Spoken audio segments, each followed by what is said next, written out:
Moja kwa moja tupokee kipenga cha michezo. Jina langu ni Cantona Joseph.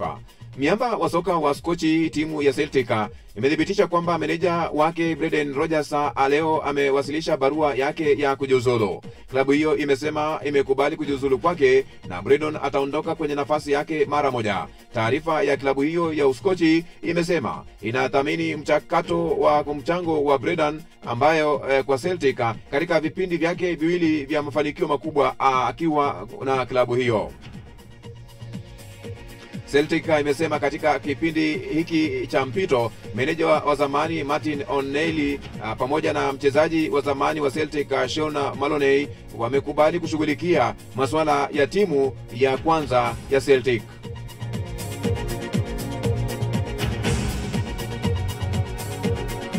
Na katika soko la soka Ulaya siku ya leo ni kwamba Barcelona wanaongoza mbio za kumsaili mshambuliaji wa Marseille Mwingereza Mason Greenwood, ingawa Tottenham na West Ham pia wanamtaka mchezaji huyo mwenye umri wa miaka 24.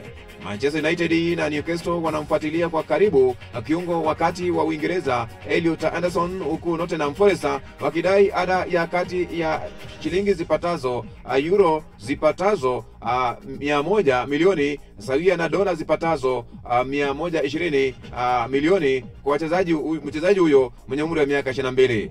Job Bellingham hana nia ya kujiunga na Manchester United ambayo imekuwa ikifikiria uwezekano wa kumnunua kiungo huyo wakati wa Borussia Dortmund Mwingereza mwenye umri wa miaka 20.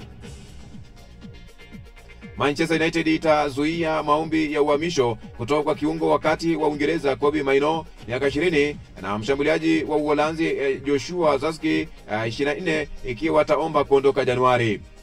Hayo yakijiri, Manchester United imewapa Napoli mwanga wa kijani ya kutekeleza mawajibu wao wa kumnunua mshambuliaji wa Denmark Rasmus Højlund miaka 22 mwezi Januari.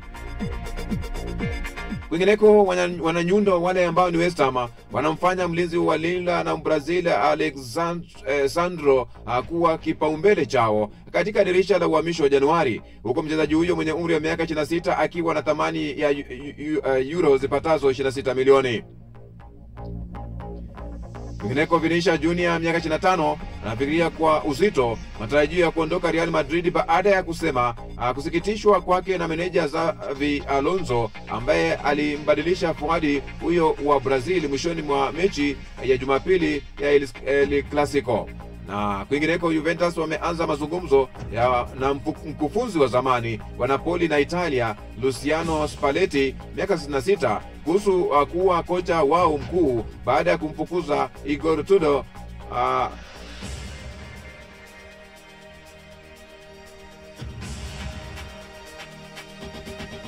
na hatimaye Tottenham, Arsenal na Newcastle wanamfuatilia mshambuliaji wa Porto na Hispania Samu Aguilar miaka 21.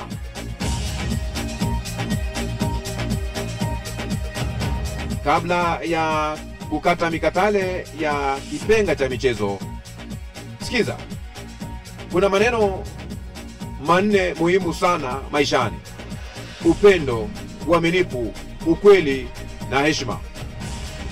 Bila haya maishani mwako huna chochote. Kuna maneno manne muhimu sana maishani: upendo, uaminifu, ukweli na heshima.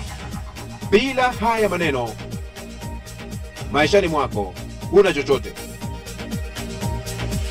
Na hapo natia komeo.